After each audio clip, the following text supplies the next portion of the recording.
Charles, you good to go? Am I? I don't know. You tell me, buddy. I'm good to go. Are you good to go? Yeah. Okay. All right. All right. All right. You guys ready to go? Yeah. All right. Thanks everyone for registering and donating and keeping this awesome event going. And welcome to High Tide Aquatics and our 4th installment of Cocktails and Coral Talk featuring Mr. Charles Delbeek. If you guys don't know who Charles is, he is the Curator of Aquarium Projects at the Steinhart Aquarium at the California Academy of Science, where he also consulted on the design build of their 212,000 gallon Reef Aquarium, which I believe he's spent the last 15 years running that aquarium. Prior to that, he was at the Waikiki Aquarium in Honolulu for 13 years. He's a member of the Zoo and Aquarium Association. He's a co-author of 3 books, the Reef Aquarium series with Mr. Julian Sprung, and he was a 2008 recipient of the MASNA Award. So I'm super stoked to have Charles here, and with no further ado, it's Mr. Charles Delbeek. All right, thank you. Oh, Ken, you did that without any notes or anything. That was great. That's very impressive. All right, well, today what I want to talk a little bit about is our 212,000 gallon live coral exhibit that's been running now, like Ken said, 15 years. So we'll talk a little bit about how it was built and how it's being managed and some of the issues that we've had over those years. And hopefully you can see everything on the screen. So this is the new California Academy of Sciences. They actually tore down the original Academy of Sciences building that also housed the Steinhart Aquarium. So the Academy itself is a much older institution. It was started in the 1840s and it was based in downtown San Francisco. During the earthquake in 1906 and the fires after that, that building was pretty much destroyed. And so when they decided to rebuild it, they decided to build it into Golden Gate Park instead. And then in 1923, there were 2 brothers, the Steinhart brothers, and one of them passed away, but their dream was to have an aquarium in San Francisco like the one they had seen in Coney Island in New York. So they donated the princely sum back then of $5 million to the city to build an aquarium. The stipulation, though, was that it be managed by the California Academy of Sciences. So we are an entity within an entity. We do get funding from the city that helps to pay for salaries for example, our engineers who are city employees, and also operating expenses as well. So we get money from them to help cover some of our costs, and also our capital improvement projects. If we have to repair things, we go to the city for that kind of money, as does the Academy as well. And since it's now 2023, that means that we are 100 years old. And we opened in September, so there'll be a year-long celebration of the Academy. There's be shirts you can get and all kinds of other merchandise, and there'll be all kinds of events going on during the course of that year. So it'll be 100 years that the Academy's been around. So the aquarium, when it was designed, the researchers at the Academy, because the Academy is basically a museum, it's a research museum, and so they have like an anthropology department, geology department, invertebrate zoology, ornithology, like all the ologies are there. And they did been doing a lot of work in the Philippines for the last 40 years. So when they start designing the exhibits for the new Academy, they wanted to have more of a focus on the Philippines. So the original intent of all the saltwater tanks that were on the side with the coral reef exhibit was that everything had to be found in the Philippines. Not necessarily come from the Philippines, but the species had to be found there. And so we're going to take a look at, this is basically most of the Philippines right here. And we were based mainly in this area, is where we went and collected information and took photos and basically recreated 5 of the dive sites in that area that large tank is supposed to represent. Now over the years we've changed things around. We now have what we call a hidden reef, which we can put anything we want in there, and it's more for kids, it's a little bit more colorful, and it has things that you have to actually look and try to find, like little blennies that hide in the rocks and things like that. And on the other side, we now have our Twilight Zone exhibit, which opened in 2016, which is a whole other talk about how we did all that deep water stuff. We have a deep water a rebreather dive team that's been going out for the last several years, and they're currently trying to get funding to fund them for another 5 years. And in the middle, the big reef tank has stayed basically Philippine focused. And one of the reasons they did that too, besides from all the research they do there, is because we have a very large Filipino community in the Bay Area, and apparently it's the largest outside of the Philippines. So they had focus groups with the local Filipino community and tried to focus on that as well and make those connections. So basically where we work, there's Manila up there, and then down this area is what's called the Mabini Peninsula.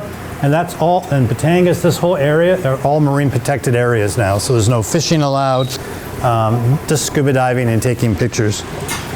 And then this is basically where we stayed. One time we stayed up in this area in Anilao, and another time we stayed further down here, but these are like all the little dive spots. And so we would go to these different areas to collect specimens. And it's all done under permit. So we've got a good relationship with the Philippine government that allows us to get permits. The Philippines does not allow the export of live coral or coral skeletons. They never have. Anything that's CITES, they don't allow the export of. Even if it's CITES 2, which is what corals are and are allowed to be shipped out, they say no. So we have to have these permits to allow us to do that. So part of the whole design was to make models, and this is a model of the Philippine coral reef along with the lagoon and the planetarium, and there's the walkway. So this is a very large model that was constructed. They actually did like the rock work as well. They put little fake corals on it so they could visualize what this thing was going to look like. And then here's a bigger, much larger model. They actually used little tiny LED lights to try to model the lighting and where the shadows would be. And they put a lot of work into modeling all this stuff. And then these models were then used when they actually made the rock work as a guide for the people that were doing the rock work. So this is the academy after it was torn down. And what do you notice there? There's one wall. So that's the original wall from the old building. And by leaving that wall, you can call it a renovation. And therefore you avoid all kinds of permits and taxes and things like that. So this was in the fall of 2005. So in 2004, everything was moved out of the building, moved down to Howard Street, a temporary facility of which they stayed and kept open as an aquarium for 4 years while this was being built. So they kept the animals they wanted to keep, and we de-accessioned the animals that they didn't want to have in the collection anymore. They got sent to other zoos and aquariums around the country. So this is this is in January of 2006, and you can start seeing that the building's starting to take shape. The reef is right here. So these are all the plumbing and all the pipes that goes down there. That's the opening for where the main window is going to be. And this area up here is the shallows where we have our giant clams and mangroves and things. So now you start to see they're making these forms for pouring the concrete. This is what we call the bow window, and this is the main viewing window here, and this is the shallow area right here. And then that's the window. That's the main window. This is coming out of the fabrication facility in Colorado, and then it got driven all the way down here on trucks. And then it got lifted by crane into place, and then put into place. So this is the main window now that's all sealed, and this is the bow window, and they're all protected, of course, because it's acrylic. You don't want anything going against them and scratching them. And this is all the bare concrete. You can see some of the return lines in here, so you can get that feel for where the pipes were. And then they start skidding all that. So basically, these are all cinder blocks that they put in here that are backfilled with concrete. And over top of that, they then put shotcrete, and they start to sculpt it all to make it look like rock work. So there's tons of concrete in this tank. And then here, now you can start seeing the rockwork shelves being put in. Now the problem is with the model, we had like more flat areas or more sloped areas where we wanted to have for growing corals and having a thicket of Acropora, that kind of stuff. But when they started putting everything in, everything got really narrow because concrete is thick. So unfortunately, we didn't quite get what we wanted. And then here you can see this is the first water test to make sure the thing doesn't leak. So this is the lagoon over here. There's a window, the wall that separates the two exhibits. So they do not share the same water. They're separate water bodies. And this is the shallows over here. There's overflows here. This is the walkway, the planetarium. Underneath are all these slots. That's all overflows that go into the sump. It then goes to the filtration system. There's another overflow in this corner here. So it was first filled back in December of 2007. The first pieces of live rock were added in 2008 in January. and 2 months later the first fish and corals went in, and then we opened on September 27th, 2008. So a little bit facts, it's 800 cubic meters, or roughly 212,000 gallons of living coral tank. This was a photo early on. These are our fusiliers that we have. They're now like this, they're gigantic. It's the deepest point is about 25 feet, maybe a little bit less. There's public viewing above and also through 5 other windows around the tank. And as I said, it represents this area called Anilao in the Philippines. So the life support, it's a little complicated. So there's 2 fractionators, 4 sand filters, a degas tower, because we are pumping water from the basement up 3 floors to another room in the far side of the building where the fractionators are. And when you pump water that distance and you have that much suction, you can entrain air and get gas supersaturation. So you need to deaerate that water, and that's why it goes to the degas tower. It's filled with media, a little bit of media in there. Originally we said we didn't want media because we didn't want it to become like a trickle filter and make nitrate. But when there was no choice, we have to have this media for the degassing component. However, we have done tests where we measure the water for nitrate going in and coming out the bottom, and there's no difference. So it's not really producing much in the way of nitrate. So we have 50% of the water goes through fractionation, and 50% goes through our sand filters. And then there are 3 40 horsepower pumps that go into 5 recirculation loops. There's 4 25 horsepower pumps, which are right here.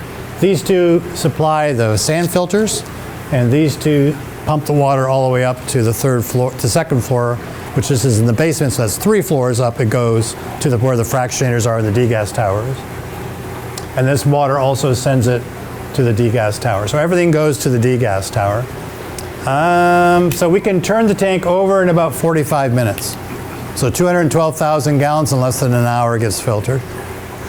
We also are using ozone. We didn't originally have it, but we added later when Rich and Matt were working there. We added carbon, and we also started using GFO. But now we're mainly relying on lanthanum chloride. These 2 are for taking phosphate out of the water. And then we're also adding potassium iodide, manganese, iron, and we've started playing around with reef trace from Seachem. We have to put in 5 gallons or something once a month.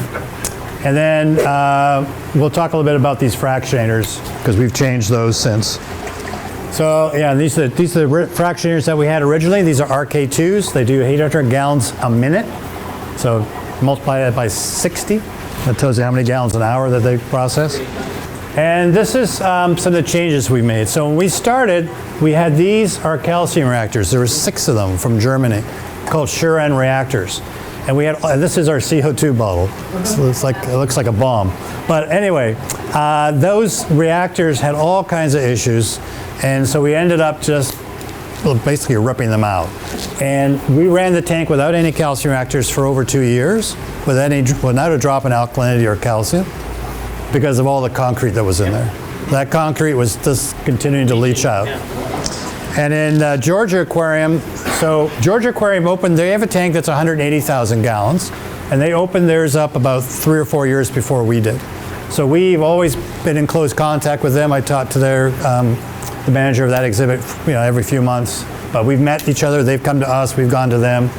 Their tank, their rockwork is fiberglass. And so they didn't run a calcium reactor either. They had one, they didn't run it for 2 years, and all of a sudden, within a week, their calcium alkalinity plummeted. And they had to quickly get that calcium reactor up and running because they didn't have that reservoir of concrete like we do at our tank. I'm not saying it's either good or bad, it's just a matter of fact that concrete eventually stops leaching or gets coated. So what we replaced those with these 2 reactors here. This is an older photo. This was a chamber that we had GFO in to absorb any phosphate that might be released by the media in here. But these were originally built for the tank at Howard Street. So they had a 20,000 gallon coral tank at Howard Street that was about 20 feet deep. So they could test out different lighting. And these 2 reactors ran on that tank. So these were enough for that tank because we were still getting stuff coming out of the concrete. Then we used the rest of that pad to install these other chambers. So these are the 2 calcium reactors that we put in. And then we added right there.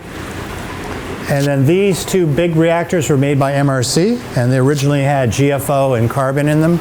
And then we went over also to Coopersorb. We tried that for a while. And now we just have carbon in one of them. The other one is just sitting empty.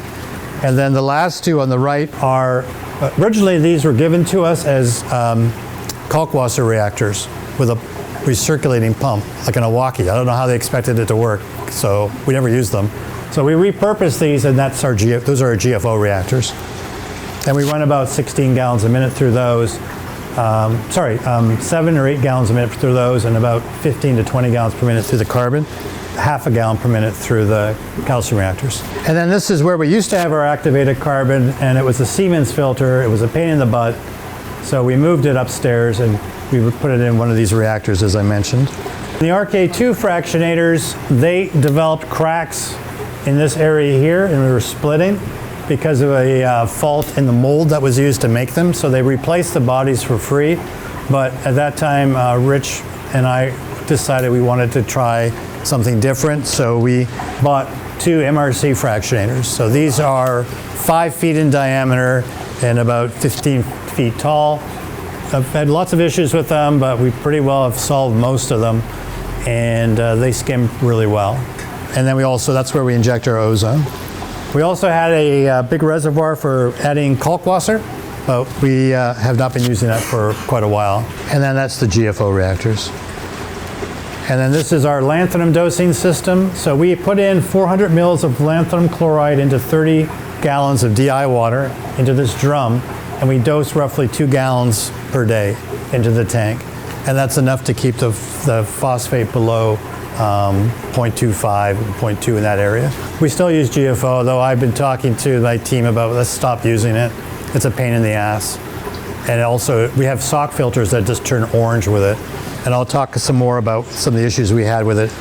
For water motion, we have these 3 40 horsepower pumps. They basically pull off a common header and then go into this header here. All 3 of them go into one common header. And then they're split into 5 different streams. This is the 5 different zones, we call them. So one zone goes to the right side of all the windows. One side goes to the left side. The other one goes to the top and the bottom. There's one that goes to all the outlets in the rockwork.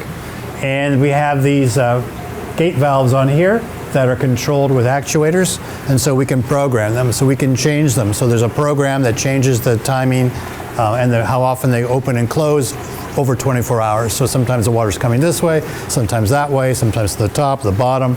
And then the jet pumps they're variable speed drive pumps, so we run them at 90%. But when we dive, we have the engineers turn them down to 50, so people don't get blown around. And we also, we had to do some work on this system where we actually replaced some equipment on some check valves in those pumps because they had rusted and corroded away because they made them out of stainless steel instead of PVC. And so we actually took that opportunity to cut these because if you see, the water comes out of the pumps and goes in, there's one valve there. If that valve breaks, there's no way to service it. We can't remove it because we drain the tank. There's no way to isolate them. So we cut in new valves up here, and we're going to move the actuators up there, and then these valves will become our shutdown valves so we can isolate them. So during that project, we weren't going to have these pumps running for a couple of weeks, so we said we need these. So we got, I think, 3 or 4 of them, and then now we're up to 5 of these Hydro-Wizards PCM 75s, which are the biggest ones they make. We did try the Abyss AFC 400 when it first came out. We didn't really like the flow that it was coming because it didn't have the collimators on the front like the Hydro-Wizard does. And there was a patent infringement issue with them having that. So we have never used those Abyss. So we like these. These ones, these will fail over time. They're water-cooled pumps. So if any grit gets in there or anything like that, they will score the chamber and they'll start letting seawater in, and then it'll rust and it'll seize up. So, and they cost now, I think, close to, I just bought a bunch. I think they're like $3,000 or $4,000 a piece. That's just showing where the new valves were put in there, and then the actuators are going to get moved up. things move very slowly at the Academy when you're dealing with different departments. I've been waiting 4 or 5 years now for that move, but it will happen. So lighting, we now have 73 Hubble sports lighter fixtures. Each one is 1,000 watt metal halide. We're using exclusively Hamilton bulbs now because they're one of the few people that are still making them. And so we have 10,000 and 14,000, and then I have 6 blue eco-exotic light cannons up here and along the catwalk, so at night we get a nice blue light, but they're on all the time, except in the middle of the night they go off, of course. And we'll talk a little bit more, we're now working with the Kessel A2000s. Because the writing's on the wall, if we don't switch over, we're going to be in trouble. Yeah. The problem is that the LEDs haven't caught up yet to metal halides in order to get water down light down 25 feet of water. In terms of stocking the tank, our corals, we collected a few corals, but not much. Most of our corals came from confiscations or donations, and also before they opened the exhibit, they were gathering corals from all over the United States from other aquariums. I sent them a lot from Waikiki, and they had it all growing down on Howard Street, and when they put it all in the new tank, I would say 85 or 95% of it died within the first less than a year. And there was all kinds of reasons for that, which we'll touch on in a little while. This is some of the breakdown of what we had. So this is the California Academy of Science cultured corals. So 2008 and then 2011, wild collected, confiscated. These are percentages. We didn't buy anything from the wild originally. We have since bought corals from mariculture farms in Indonesia, not very frequently, and also soft corals are less of a issue in terms of environmental impact because they grow so quickly and spread everywhere. They're like weeds, so we felt okay about taking those from the wild. Donated, institutional transfers, which we have done a lot more of since, which means basically we get corals from other aquariums, and in-tank reproduction. This is mainly all Apostolopora damicornis, spreading everywhere. But now we don't have very much anymore, and I'll tell you why later. So one of the problems with all these corals, as you can imagine, like you might know where all your corals came from, but you multiply that by, 1,000, whatever. It's hard to keep track of all these corals. Then we move them around because they don't do well and that kind of stuff. So after, I think the last census we did was 2012 or 2013, we stopped doing it. 2014, I think is last year we did it. It was just really difficult. We were taking photos and trying to count them with Photoshop, and it was just a pain in the butt. So there's a new thing now called photogrammetry. So basically what you do is you take photos of a coral from all different angles, and the computer puts them together and creates a 3D model. So what we did is we had Dr. Luis Rocha dive in the tank with his camera and take a bajillion photos. So that's him in time lapse. And that way you take thousands of pictures, and then the computer puts them all together and makes a 3D model. And in that 3D model, we can then see all the corals, and we can annotate on that model. Okay, I'm getting tired watching it. So this is the model, and this is what you can do with it. So you can turn it all around, you can zoom in on it, and you can look at all the corals. Now this was done for our coral reef show in the planetarium. They recreated our exhibit digitally, added fish to it and all kinds of stuff. So if you haven't seen it, you should go and take a look. It's really cool. But that technology has, of course, grown again.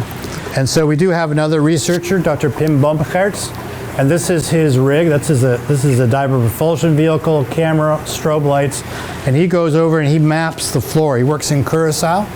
So he goes, that's his field site, and he takes all these pictures, and using those he makes a 3D model of the bottom.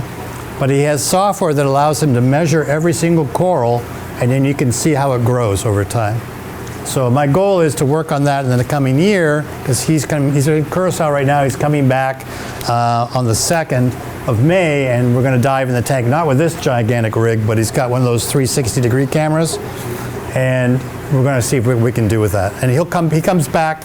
He comes every 6 months to the Academy, and so every 6 months he comes, we'll take all those photos again, and then hopefully we can track the corals and see how they grow. So the fish, all the fish come from sustainable sources. I mean, we do work with Quality Marine, we work with Live Aquaria, all these different places, Consistency, major importers.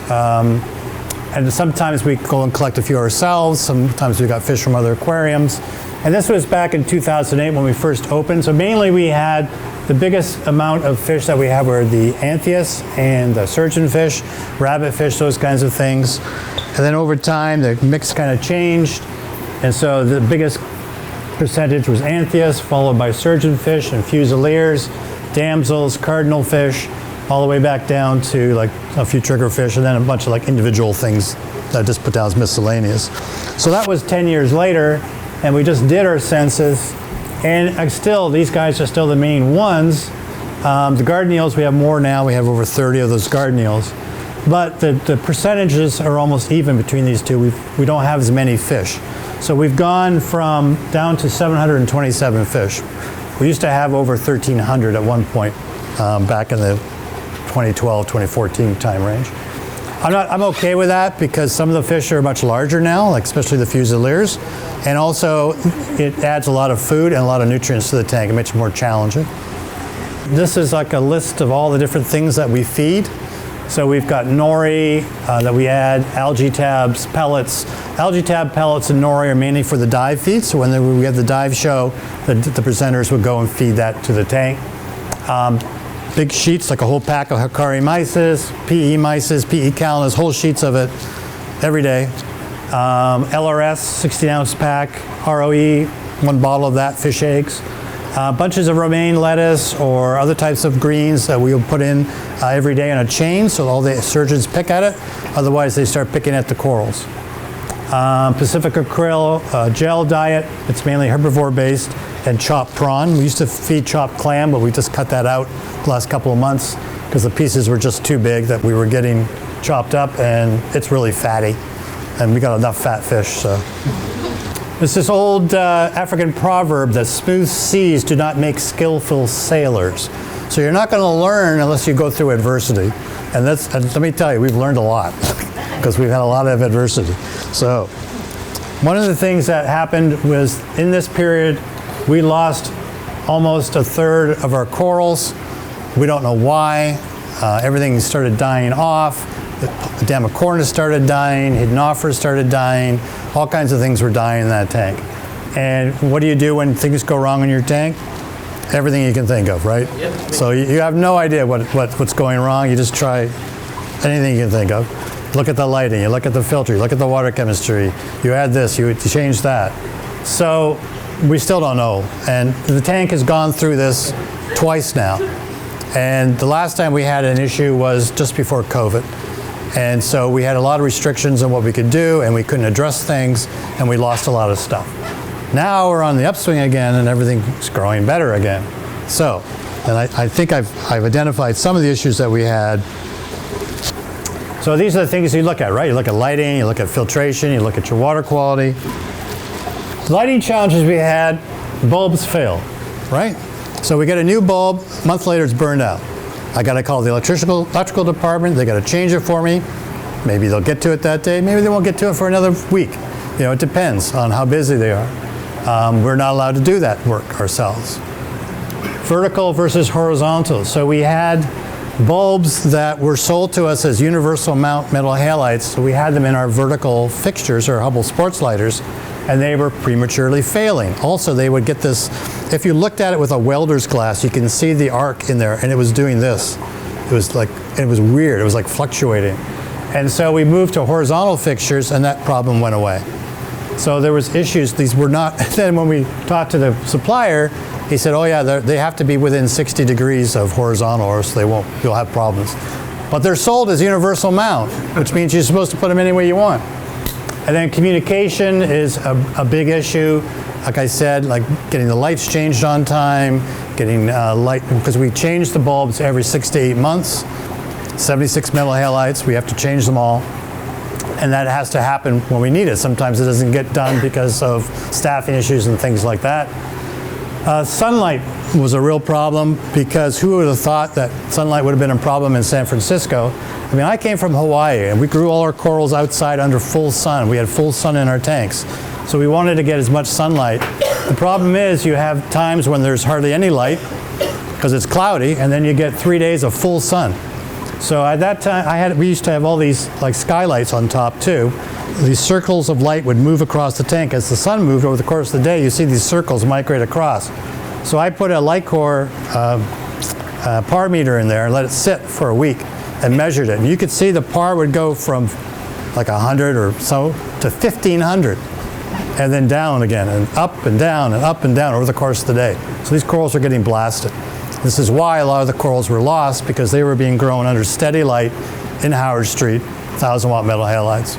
So a lot of them just got fried, especially the soft corals. They had a lot of signal already that just melted. And then the new one that we're facing now is lack of metal halide availability. So we're running into this. Other aquariums have run into it, especially the 14,000 Kelvin bulbs. We are starting a lamp change this week. We only have 8 left. And we've had them on order now for several months, so we're trying to track down more. And then these fixtures themselves, they don't make them anymore. So we're taking them down, replacing a lot of the ones in the rainforest are all being replaced with LEDs, so we have extras. And then here we have, this is the horizontal mount and then the vertical mount. The horizontal, we had to go do a lot of research on which reflectors work best because they gave a hot spot, whereas these ones don't, so there were some challenges there. And then sunlight, these are all the skylights. Originally, the original idea is that they wanted this whole thing to be glass, but that got cut out in the budget. It was too expensive. So we have all this light coming through here, through the windows. We have the lights coming through here. So we gradually, over time, we were able to frost everything over. So everything is now frosted here. The skylights are frosted that impact the tank. So we do get incidental, like we get indirect, like diffuse light, but we don't get these beams of death, as we would call them. You could just see it like hitting the rock and hitting this coral. It's like, oh my God. There's a bleacher. It's like that movie, Something About Mary. Instead of a bleeder, you got a bleacher. We got a bleacher! Anyway. So the other thing we're doing now is we're working with metal LEDs. So we're working closely with Kessel. And then you can see there's 4 of them right here. So they're over our shallow. You can see how high they are. So what we've done, we found in testing that 2 of these is about equivalent to a 1,000-watt metal halide. So we can get about the same par. They have a Fresnel lens in them now that really intensifies the light. And then they have different beam angles. So they have like a 15 and a 30 degree. These are the 30s and the 15 degree. So we can punch the light down a little bit more. And then we also did so that's the shallows there with our clams and anemones and things. And then we also have one in this far corner lighting up this area. So we took out a metal halide there. I did measurements of just it, the 2 metal halides, metal halide and that, and it's pretty close to what it was there originally with the metal halide. The thing about the Kessel is, like a lot of the LEDs, when you adjust the color temperature, you get less intensity. The Kessels don't do that. They're engineered so when you change the color temperature, the intensity stays pretty much the same. So other problems that we had were turbidity and color in the water. So this is a picture from 2000 and I think it's 2009. Water looked nice and clear and everything. And then in July of 2009, it looked like that. And we're like, well, what the hell's going on? Why is it so hazy? So one of the things that we found was that, is it a bacterial issue? Is it inadequate filtration, or is it calcium carbonate fines coming out of these reactors? The Shuran reactors would clog on the bottom, and then all of a sudden all the media would get pushed up and they would collapse, and it was like somebody poured a milkshake in the tank. It was like white. You couldn't see more than that far into the tank. So we thought, well, maybe there's some fines getting in the water. So how do we do this? How do we set? Well, we can try ozone, increase the protein skimmer flow. So mechanical, we couldn't really do any more mechanical filtration than we have. We have 4 sand filters, should be enough. So we ruled that one out. Ozone, yeah, we've got ozone. So it shouldn't be a bacterial issue. And our bacterial tests weren't showing any buildup of any bacteria. So one thing that we did do is we increased our protein skimmer flows, and that cleared it up. So we went up to a little bit higher flow rate through the protein, because we had actually turned them down trying to make them more efficient. So we ended up turning them up. Because they're only rated for 800 gallons a minute, we were putting 900 through. So we backed it off, and then we started getting this turbidity, so we went back up to close to 900. Another one is color of the water. Can't really see it too well on these photos, but Here you can see it's quite green. So the first year, we didn't run ozone. Everybody was scared to death of ozone because people have wiped out tanks with ozone. And we didn't have confidence in the system that had been delivered to us, to put it politely. So we didn't run it. So then we finally started to run it only during the day for like a few hours a day when everybody was there and keep an eye on it. And then I did some more work on how to run the system. We got the system modified. We replaced the generators we had with smaller ones. So now it runs 24/7 without any issues. So color basically is organics. So what happens if you use ozone? And what happens if you then also use activated carbon? What happens if you use both? So this is the tank at Howard Street that I was telling you. It's like an elevator shaft. It's about 25 feet deep. It's just a square tank. And it was quite yellow until they started adding ozone and turned it to a nice blue color like that. And it doesn't take very much ozone to do that. It's a very small amount that you need to use. This is a shot I took from a lift that we were up by the lights, and you can see how green everything is here. So that was in April of 2009, and then after running the ozone by February, everything was nice and clear and blue like that. So what ozone does, these molecules that color the water are long chain molecules, they're big. What ozone does is like a pair of scissors. It goes in and cuts them into tiny little pieces. They don't go anywhere. They're still there. They just won't color the water like this. So that's where activated carbon comes in, because the carbon will take those small chain organics out. So your ozone breaks them down, makes it easier for the carbon to absorb them. So this is the tank back in July without any ozone. And then this was the tank with just ozone in December of 2009. And then we added carbon. And then this is the tank several years after running both carbon and ozone. So we believe in running both. Water quality, there could be contaminants, phosphates, and then our source freshwater. We'll talk about those three things. So this was some stuff that we had sent out to the city. So this is our tropical salt water. This is the salt water that we made. This is the coral reef values in 08, 2010. This is our tropical salt in 2012 and the coral reef in 2012. And these are what I got from Spotty, which are like natural seawater values of these elements. And you can see things like chromium and cobalt, or anything that's red is high. Lead, lithium, selenium, manganese, molybdenum, and strontium was a little high, so we actually adjusted our mix. So when we first opened, we used natural seawater. There's actually a 4-inch pipe that runs from the academy all the way down to Ocean Beach. And there's a plant down there that pumps the water up. The problem is that over the decades, before that was built, or actually after that was built, the Army Corps of Engineers dredges under the Golden Gate Bridge. Well, where did they put the sand? They put it on Ocean Beach. And so the beach, the intake was here, the beach was here, now the beach is here. We're using that water, but the salinity was only like 23 parts per thousand, so we used to have to add instant ocean to it to get the salinity up, because it was the freshwater lens that was coming into the intake, and it was high in phosphate. And so eventually we started using just instant ocean, and then now we make our own salt. So we adjusted the mix based off these numbers, so it's a little bit lower now, the strontium.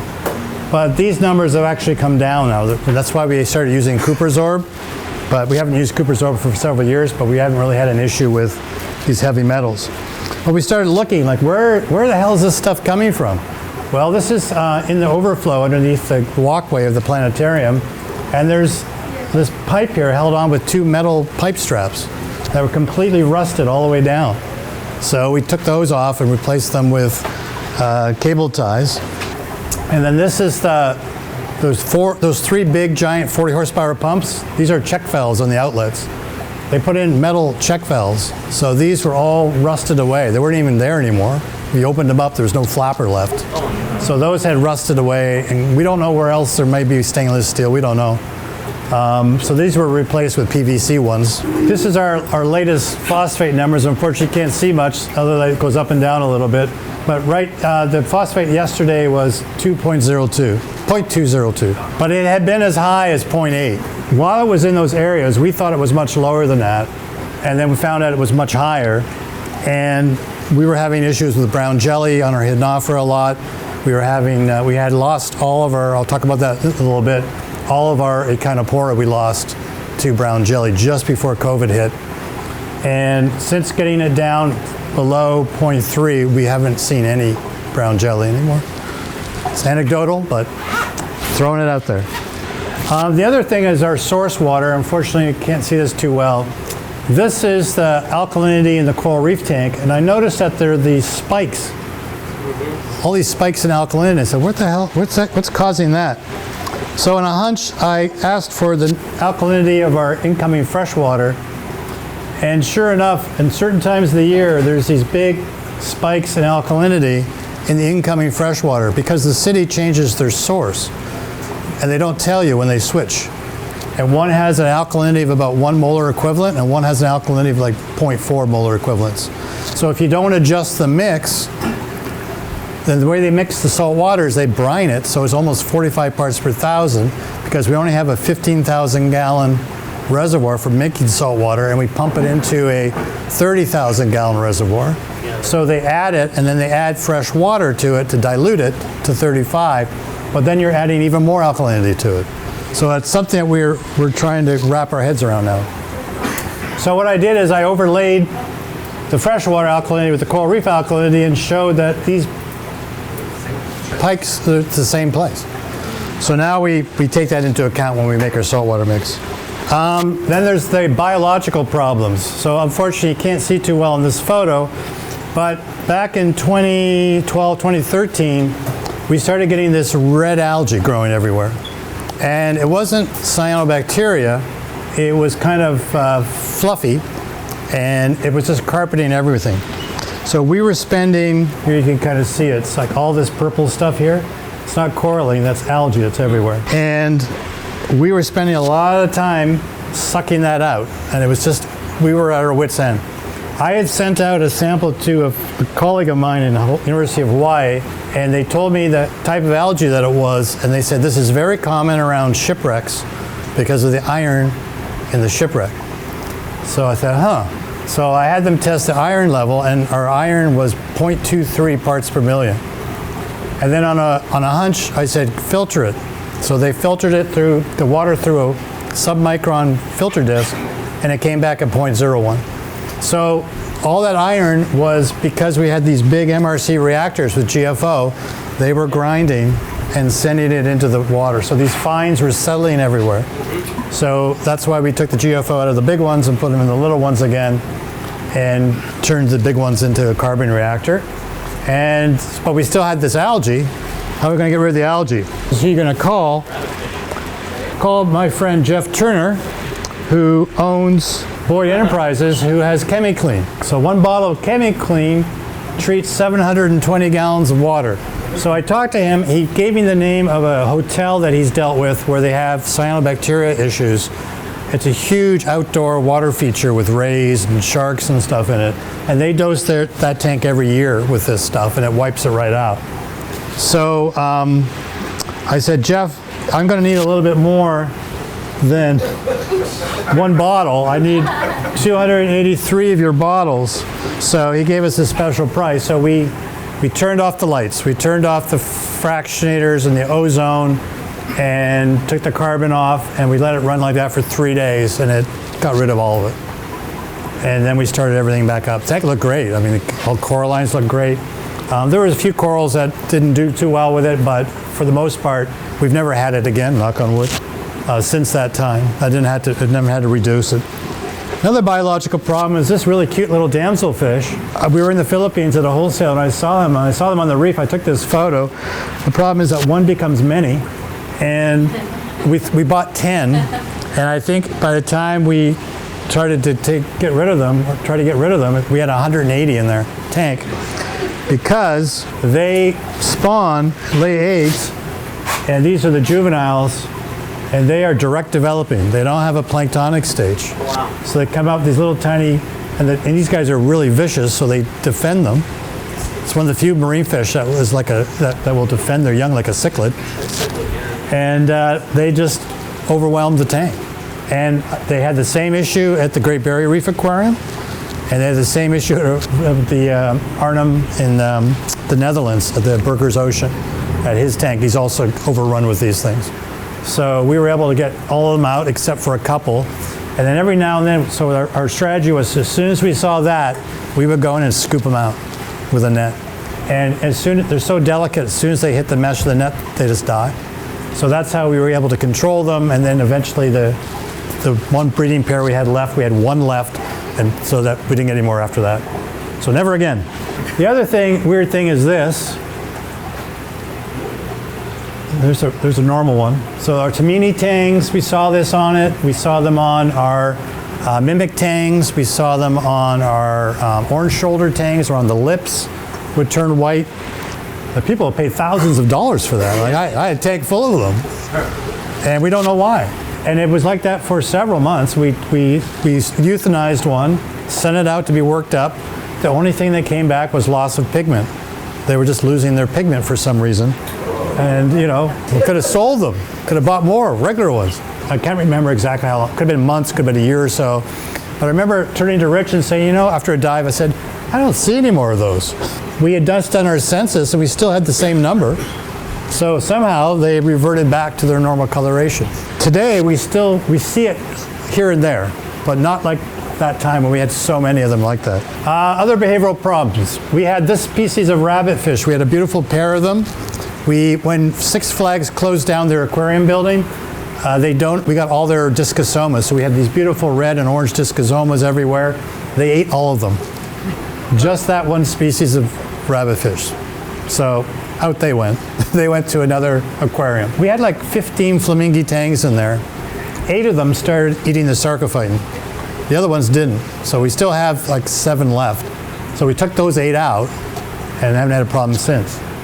We had a Panatus bat. It was doing great. Like it was fat. And I've never seen such a nice fat. It was about that big. And then we noticed that our Rhodactis mushrooms started disappearing. It was eating them all, except for one type. It wouldn't touch.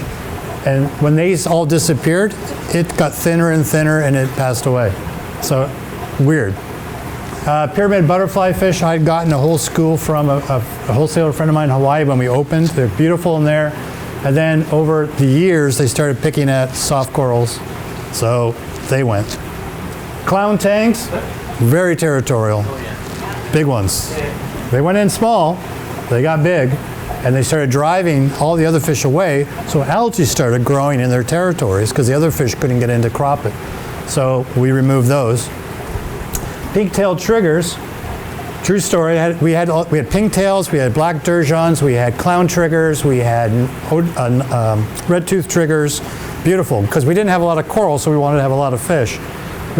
They were mating too. We had nests, and it was great.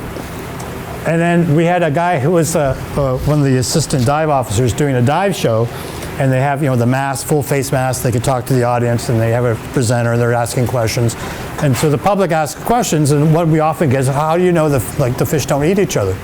So he's like, well, he said the biologists spend a lot of time, and they're very knowledgeable, and they make sure that they get fish that don't eat each other. And as he was saying this, the pink-tailed trigger swam by with an anthias tail sticking out of its mouth. So they went away. Niger triggers attacked the divers, drew blood, so they went away. And on it went. So there was all these weird things that would happen over time. All right, so setbacks, we've had a lot of them. Life support systems, the seals on the pumps fail constantly. They got to get replaced. When they first designed the system, I didn't have any say in that stuff, but the calcium reactor, effluent from both calcium reactors, well, actually the 6 calcium reactors we went, they go into a tub. The tub gets pumped by a pump with a level sensor that pumps it directly into those 3 40 horsepower pump intakes. And as a result, high calcium alkalinity water going into a hot space with friction, the bearings and the seals in those pumps were getting destroyed. So we actually routed a line. We found a line in holes that we could put a line all the way to the top of the tank. So now all the calcium reactors dump right into the tank. The calcium reactors I've already talked about, the issues we had with that. The ozone, the system that we were given was huge. We were running it at 10% of its rated output. And when we showed it to a consultant, he asked how many marine mammal pools we had. So we don't have any. So we got rid of that. the lamp failures on and off, and then pumps shutting down. Computers are great until they're not. Everything's computerized until something goes wrong. Like the UPS power supply battery died, and so it shut off all the pumps, and then the level in the reef and the lagoon went up, and they mixed into each other. That was great. It's a lot of fun. Cultured corals initially added, they didn't survive. Also then we had our parasites. So we've got all kinds of parasites. Fistella nudibranchs, which are also the Montipora-eating nudibranchs, cooperate-eating flatworms, brown jelly, and the worst one is the sea spiders. So these are the nudibranchs here, the Montipora-eating nudibranchs. This is a similar species. It's in the same genus, but it only feeds on Porites. And when I was in Hawaii, there was a researcher there, and she was telling me that there's a wrasse that actually eats those, called the belted wrasse, Thalassoma duperii. And so I looked on the genetics of that family, and I found, so this is the saddle wrasse, that's a super male. And when I looked at the tree, it's very closely related to lutescens. So I thought, okay, well, let's try getting some of these guys, Thalassoma lutescens. So we got 7 of them, and we put them in there, and because, so let's see, this was, I think, during COVID when we got hit with it. So when COVID started, when we got shut down, in January we did a lamp change, and within a month we started seeing brown jelly on all our Echinopora. And we actually got to the point where we pulled it all out. We euthanized all of it. Big plates we had like this. Broke my heart. I had to take all that stuff out. And then we started noticing the Montipora were dying and just like receding back.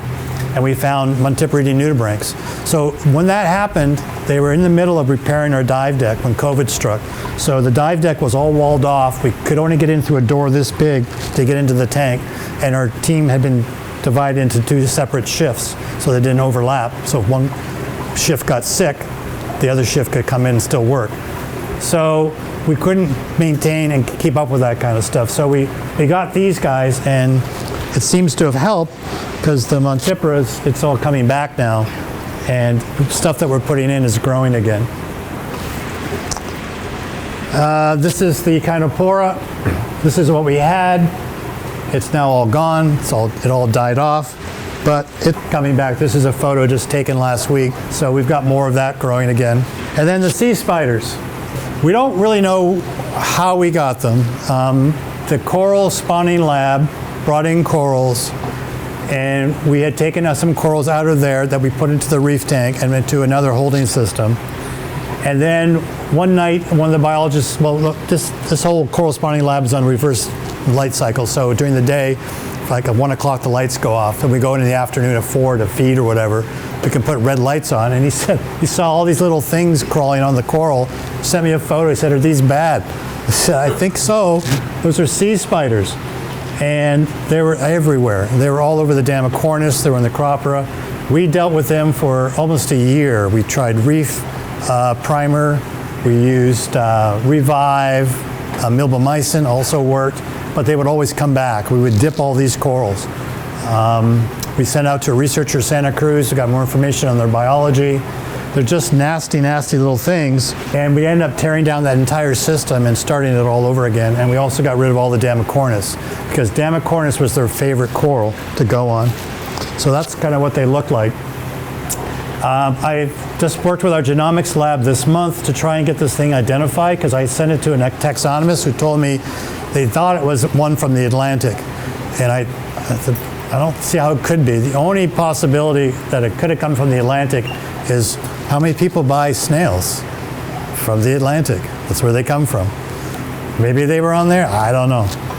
We don't know. So then I sent it out to the genomics lab, and in these 2 families, she said the closest it was to one from the Antarctic. It was an 86% match. So I looked in that family, and there's, or in that genus, there's 255 species. It's just that genus of sea spider. So if you don't have the right genetic information for all those species, you can't really tell you which one. So she said either it's one that hasn't been sequenced yet, or it's a new species. So what they do is they do this to the Damacornis, and we were thinking, well, maybe they eat them. But according to this researcher, they're actually filter feeders. So we were throwing a bunch of food in the coral spawning lab to feed the corals, to condition them, right? So we cut back on, we didn't add baby brine shrimp anymore. We cut back on a bunch of different things. And it seemed to knock down their numbers. But the corals were losing tissue. They would turn white like that in the branches, and then they would just die off. First of all, the males carry the eggs on their legs. So you can see these like little balls all over their legs. When they hatch out, they direct settling. They have no planktonic stage. So they're just little miniatures of the adults, and they crawl all over the place. When they're small, they burrow into the polyp, and they live inside the polyp, and then they come out at night to feed. And so they rip the polyps apart. So when we sent stuff out for histology, they said it looked like all the tissue had been like scratched, you know, like torn. They were heavily affected, the Polypora damacornis. And so in the end, we decided that we were going to remove them all. So milbomycin, interceptor works, Reef Primer, Revive, but we have a 225,000 gallon tank. We weren't going to milbomycin that entire tank because we would have lost all the crustaceans, all the amphipods, copepods, everything. So what we did in the end is we took all the damacornis, we euthanized it all. There's still some in there that settled out. And then that picture I took was on actually a Stylophora, and there was like 1 or 2 spiders. So there's a few in there. So we've added more different wrasses. We're trying biological control. The other weird thing that happened, I can't really see it unfortunately in this photo, but this is Montipora foliosa, what we call the Capricornus. It's actually foliosa, it's the orange stuff. But a lot of it was brown. The edges were orange, but the centers were brown. And I talked with a bunch of people in the aquarium, public aquarium world, and they're, yeah, well, Montipora does that. It'll go brown like that and get this kind of blotchy look, and then it'll come back again, and nobody knows why. And sure enough, it's back again. It's nice and orange. But what's interesting, I was just diving in there last week, and there's bands of orange. Like there's clear, like a straight line where it's brown and then it's orange. So I'm not sure, it could be just there's a different type of zooxanthellae that's in there that's reacting differently. I don't really know. It's just really bizarre. So just to wrap up, it'd be an Optimus Prime, not a Negatron. So basically there's a lot of good things that are happening in here still. Don't get bogged down with all the negative stuff because it can be really demoralizing. So when things are going well, we encourage everybody to dive in there and see the stuff and take photos, and we've got some really good stuff that's happening in there. So I'm going to take out a little odyssey. This is the tank just before we opened in June of 2008. So this is the bow window. 2009, 2010, 2011, things are really starting to take off. Things are really starting to grow. 2012, I'm starting to see some dead areas on that Hydnophora. 2013, 2014, 2015, almost that whole Hydnophora was gone. We lost a lot of coral then. Sorry, that was 2016, this is 2017. This is 2018, so the Hydnophora is growing. It's all come back. The Polypora getting huge. And then this is a picture I took a couple of weeks ago. Well, a couple of months ago. And then that's the Hydnophora. So that Hydnophora is probably about like that much of the bottom of that in the bow window. And then the main tank, before we open the main window. And again, you can see there's a progression here where things are doing really well.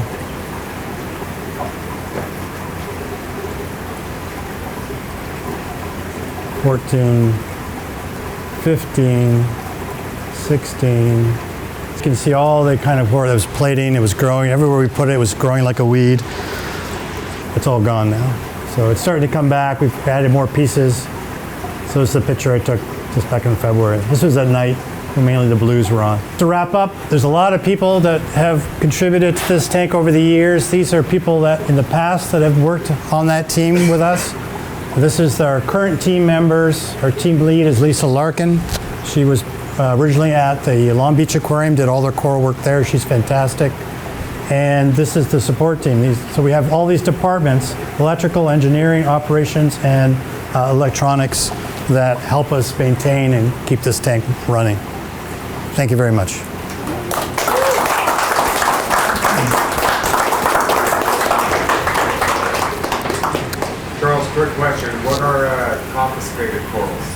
Confiscated corals are corals that the Fish and Wildlife Department down in Burlingame has seized because either the corals were misidentified or the improper quantities were listed. Like seized at import, like at Yes. the airport stuff? Yeah, so they're seized by U.S. Fish and Wildlife because they don't have the proper permits. Yeah, they're CITES, so they have to be identified as species for a lot of the genera now. They have to have the proper quantities. If they have less than they say, it's fine. But if they have more than it's on their permit, then they get confiscated. Or they're misidentified. We get that a lot, especially with like a Echinophora, Papillia. And also now they're bringing in stuff that they're claiming is aquaculture. And so they want proof that it's aquaculture. Yeah. You don't have the dolphins anymore, right? No, sir. What happened with that? Oh, they were breaking the coral too much. No. They when they did the new one, because you're not allowed to have marine mammals in the city of San Francisco anymore. So one of the things I noticed at Steinhart and also in Atlanta as well in their coral tanks, right? Giant tank. Is a lack of really big aquatic colonies. Why do you think that is? I think that could be any number of things. I think a cropper is usually the last coral that really does well in a tank. Usually there's other corals that are more, like when an area gets disturbed, there are certain corals that move in first. And they're like the primary colonizers. And then over time, the environment gets modified by those corals, and other corals can then come in. So you have the faster growing ones or the slower growing ones. There's like a succession that goes on. So I think in some of these tanks, it's just a matter of age. There's a tank, I was thinking of bringing photos, but I didn't, that I visited in July last summer in Holland. That's been running since 1991. And it's got huge Acropora colonies in it. How big's the tank? It's about 185,000 gallons, and it's all live rock pretty much. And they started off very slowly. They have like a quarter of the fish that we have. So, and he's really good about keeping, like his nitrates are really low, his phosphates are really low. It's just an older tank. So the Georgia tank is probably 10 years younger than the tank in Holland. Oh. Yeah, so the tank in Holland has been running a lot more than longer than ours has. And I think the one in Georgia, they had all kinds of issues there as well with the light, because they have that skylight. So in the winter, they don't get direct sunlight. In the summer, they do. So they have the same kind of problem that we have. All of a sudden, they get blasted. Some of these corals, like the plating corals, just grow a lot faster, and they fill it in really quickly. It could be water chemistry. It could be all kinds of things. Tanks like yours don't have like a green slimer right at the top, you know? Yeah. Well, there's a cropper in there, Like it but should be like 4 feet across. yeah. Or something. No, the ones in Holland are. Yeah. I mean, they're as thick as your forearm. Right. They're huge, and then he's got all kinds of other giant corals in there. So if you ever end up and go to Holland, you need to go to that aquarium. John. So what about your water change schedule? You mentioned the challenges with the city water not being reliable, Right. also the pipe going out to Ocean Beach not being reliable. So what do you actually use now? Do you use city water and not the pipe to Ocean Beach? And We haven't used ocean water for over 10 years. so It's all city water mixed with our own chemicals. so you make your own salt. We make our own salt water, and the sand filters get backwashed every 2 weeks now because we're trying to save water, and that uses up about 5,000 gallons. And then every other month we do 15,000 gallon water changes every week for 4 weeks. So we do 60,000 gallons every other month as a water change, because we can only mix up 15,000 gallons at a time. You check your nitrate as well. You talked about your challenges with phosphate, but nitrate's kind of the other part of it. Yeah, nitrate is the other part of it. So I'm working on that now. What are your levels? Right now, the levels coming out are probably like between 12 and 20 in that range. Yeah. And are you doing anything active to bring that down, like how you're doing with phosphate? No. We're working on reevaluating all our testing, and so we'll make some determinations after we've done all that. David. Another quick question. With the Academy having been closed for the past 3 years or so, Do you think that when visitors are back in, that any of the inhabitants in the tank might be startled, or would they think? Well, we did notice that we had a lot more breeding going on in the rainforest with the birds, for sure. We had a lot more activity in the breeding side of things with a lot of the animals, with nobody in the building. But nothing in the aquarium specifically? Not that I can recall, no. I think, I think for some of the fish, not seeing people walk by all the time, or if we had a new fish in that time and they weren't used to a lot of traffic, but they adapt pretty quick. All right. Thank you. All right, thank you. Thank you, Nate.